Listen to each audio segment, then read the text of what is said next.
तो बोले महाराज जीवन में और कुछ नहीं, एक ही चीज का अभाव है, वो है संतान का अभाव। सब कुछ है मेरे पास, लेकिन मेरे पास सिर्फ संतान नहीं, यही दुख मुझे खाए जा रहा है। तो महाराज ने कहा कि मुंचा ज्ञानम प्रजारूपम बलिष्ठा कर्मणो गति।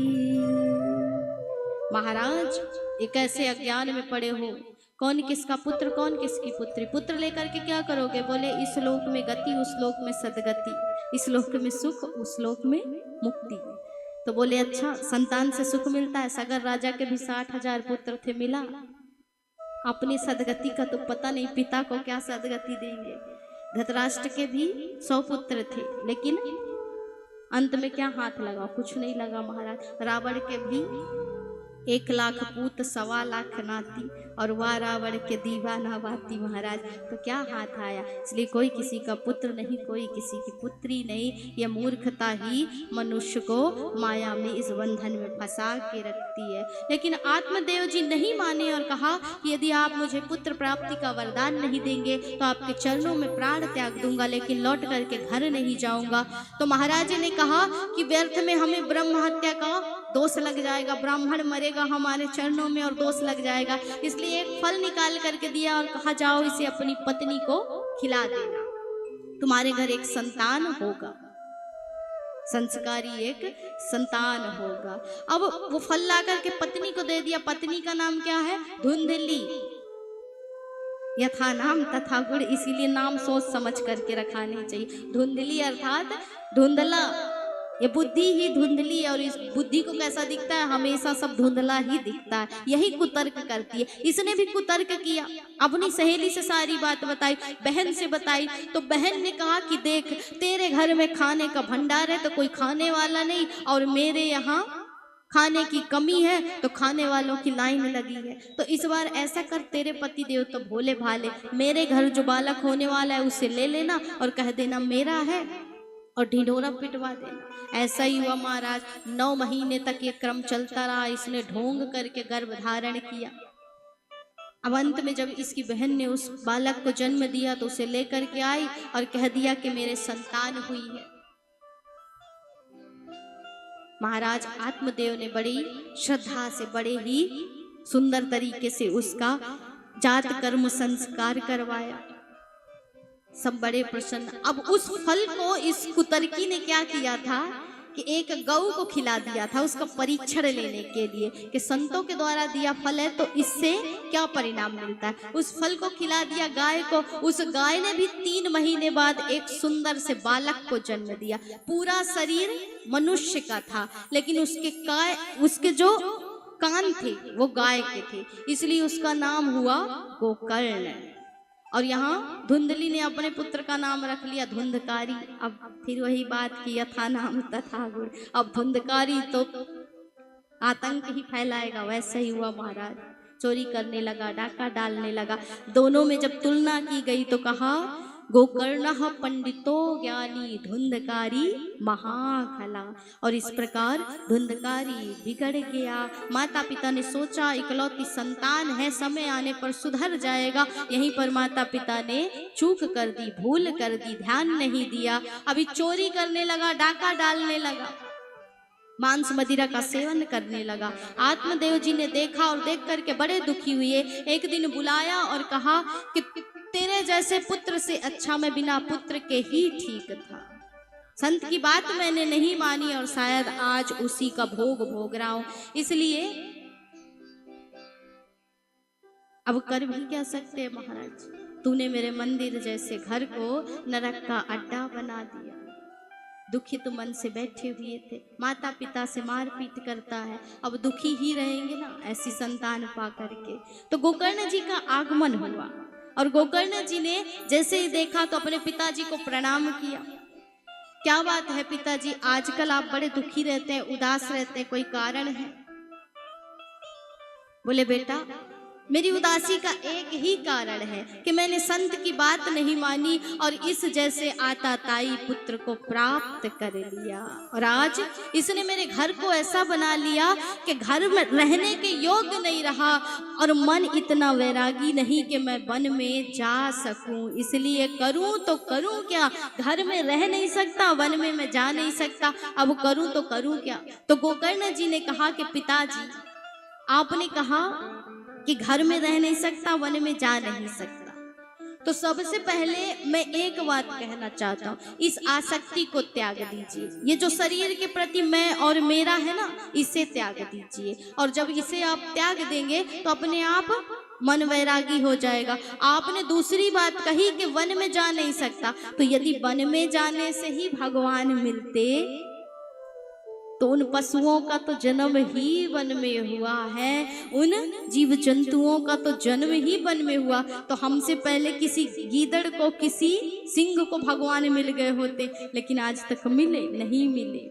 इसलिए जब तक मन की खटपट नहीं मिटेगी तब तक भगवान नहीं मिलने वाले हैं। इस देह के प्रति आसक्ति को मिटाइए। इस शरीर की तीन ही गति होने वाली है, जला दोगे तो राख में परिवर्तित हो जाएगा, गाड़ दोगे तो कीड़े मकोड़े चुन खाएंगे, और फेंक दोगे तो चील कौवे नोच ले जाएंगे। इस शरीर की और कोई गति नहीं है पिताजी। इसलिए बंधन शरीर से है, आत्मा से नहीं है। और आत्मा को परमात्मा में मिलाना है तो जाइए और जाकर के एकांत का सेवन कीजिए। वो एकांत कहाँ मिलेगा? वो मिलेगा संतों के समागम से, संतों के सत्संग से।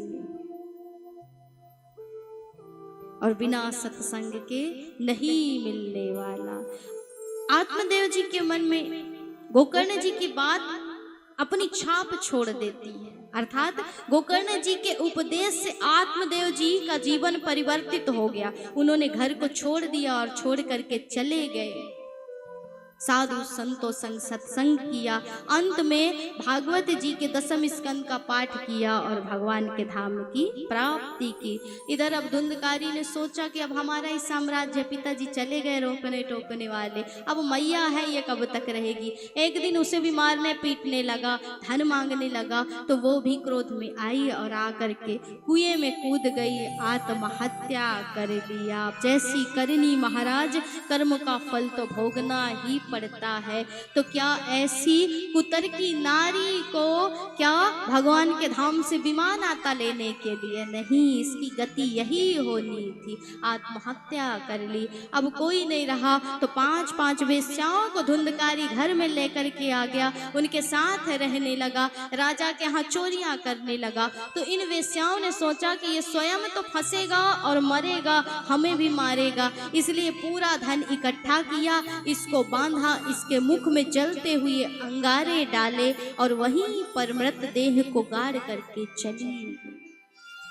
आज वो आत्मदेव का पवित्र मंदिर सा घर एक खंडहर में परिवर्तित हो गया, सिर्फ एक कर्म बिगड़ने के कारण। महाराज कुछ समय बाद गोकर्ण जी का जब आगमन हुआ तो उसी घर में वो समाधि लगाने लगे, बैठ गए। रात्रि का समय था, जब लोग सोते हैं तो जो संयमी पुरुष होते हैं वो साधना करते हैं, भगवत भजन करते हैं। जैसे ही भजन में बैठे समाधि में तो क्या देखते हैं, कभी हाथी बन जाए, कभी अग्नि बन जाए, कभी घोड़ा बन जाए, एक परछाई है, तरह तरह का प्रारूप दिखा रही है। महाराज ये है कौन? समझ में न आए, बोल नहीं सकती क्योंकि प्रेत है और प्रेत बोल नहीं सकता, इसलिए हाथ में जल लिया और छींटा मारा। तो वहीं पर उस प्रेत ने हाथ जोड़ करके प्रणाम किया और कहा कि अहम भ्राता त्वदीयोऽस्मि धुंधुकारी नामता स्वकीयेनैव दोषेण ब्रह्मत्वं नासितं मया। भैया मैं कोई और नहीं, आपका ही अपना भाई धुंधकारी। तो क्या धुंधकारी तुझे मुक्ति नहीं मिली? मैंने गया में तेरा श्राद्ध भी किया, तो क्या तुझे मुक्ति नहीं मिली? एक जन्म नहीं अनंत जन्म भी मेरा श्राद्ध करोगे तो भी मुक्ति नहीं मिलेगी। कोई ऐसा उपाय करो कि मुझ प्रेत आत्मा को, मुझ पापी को सदगति मिल जाए, मुक्ति मिल जाए। समझ में नहीं आया तो प्रातः होने का इंतजार करने लगे, और जैसे ही प्रातः हुआ तो गांव के लोगों से भी परामर्श लिया, लेकिन कोई नहीं बता पाया। तो सूर्य भगवान की ओर जल समर्पित करते हुए निवेदन किया कि प्रभु अब आप ही आदेश दें कि प्रेत आत्मा की मुक्ति के लिए कौन सा उपाय किया जाए। तब सूर्य भगवान ने आदेश दिया कि श्रीमद् भागवतान मुक्ति ही सप्ताहम वाचनम कुरु, अर्थात श्रीमद् भागवत कथामृत का सप्ताह ज्ञान यज्ञ का आयोजन करो, इसी से धुंधकारी की मुक्ति होगी। सुंदर स्थान में मंडप सजाया गया, व्यासपीठ लगाई गई, गोकर्ण जी विराजमान हुए, धुंधकारी को आवाहित किया गया, बुलाया गया कि आओ और आकर के तुम्हारे उद्धार के निमित्त ये कथा का आयोजन हो रहा है, इसे सुनो और अपना कल्याण करो। जितने भी संत मुनिजन थे दूर दूर से चल करके आ रहे हैं कथा सुनने के लिए। वहीं पर धुंधकारी भी आया, लेकिन प्रेत है महाराज, हवा से यहाँ वहां हिल डुल जाएगा, और जब जो यहाँ वहाँ हिलता डुलता है ना, यहाँ वहाँ जो पैर करता है उसको कथा में मन नहीं लगता है, इसलिए कथा मुझे मन लगा करके सुननी है। तो धुंधकारी ने उपाय क्या निकाला कि एक ही शर्त पर मैं मन लगा करके कथा सुन सकता हूँ, जब चारों तरफ से कोई बंधन हो और उस बंधन में मैं बंध करके बैठ जाऊं। तो एक ही बंधन है, बांस का ये डंडा जो खड़ा हुआ था बगल में, उसी में पोल था महाराज, और जा करके वो प्रेतात्मा बैठ गया। जैसे ही प्रथम दिवस की कथा विश्राम हुई, पहली ग्रंथि फट गई। ऐसे ही प्रत्येक दिवस एक एक ग्रंथि उस सप्त दिवसीय कथामृत के पान से फटने लगी, और सप्तम दिवस जैसे ही हुआ तो सुंदर एक देव पुरुष के रूप में उस ग्रंथि को फाड़ करके धुंधकारी प्रकट हो गया। आज धुंधकारी को इस भागवत के श्रवण पान से मुक्ति मिली। कौन सी? सारूप्य मुक्ति, साक्षात भगवान के स्वरूप का हो गया। धन्य है ये श्रीमद् भागवत की कथा, और धन्य भैया आप जिन्होंने मुझ प्रेतात्मा का उद्धार किया, कल्याण किया। विमान आता है धुंधकारी के लिए, धुंधकारी इसमें सवार होकर के जा रहे हैं, तो गोकर्ण जी ने कहा कि ये भेदभाव क्यों? कथा तो सबने सुनी, लेकिन विमान सिर्फ धुंधकारी के लिए, बाकी लोगों के लिए क्यों नहीं आया? तो बोले महाराज कथा श्रवण में भेद होता है। कैसा भेद? धुंधकारी ने सुना और सुन करके उसे मनन किया, लेकिन और लोगों ने सुना और मन चलायमान होने के कारण जो सुना उसे एक से सुन के दूसरे से निकालते गए। इसीलिए हम बोलते हैं ना कि हम पूछेंगे और बार बार बीच बीच में पूछते रहते हैं कि मन कहीं चलायमान तो नहीं हो रहा। तो महाराज कथा का नियम होता है कि आप उसे श्रवण करो, और श्रवण करने के बाद मनन करो, मनन करने के बाद चिंतन करो, और चिंतन के बाद निधिध्यासन करो, उसके बाद ही विमान आता है। लेकिन ये चारों सीढ़ियां बड़ी जटिल नहीं है, पार हो जाएंगी सिर्फ हरि का यदि आश्रय ले लोगे, हरि नाम का यदि सहारा ले लोगे।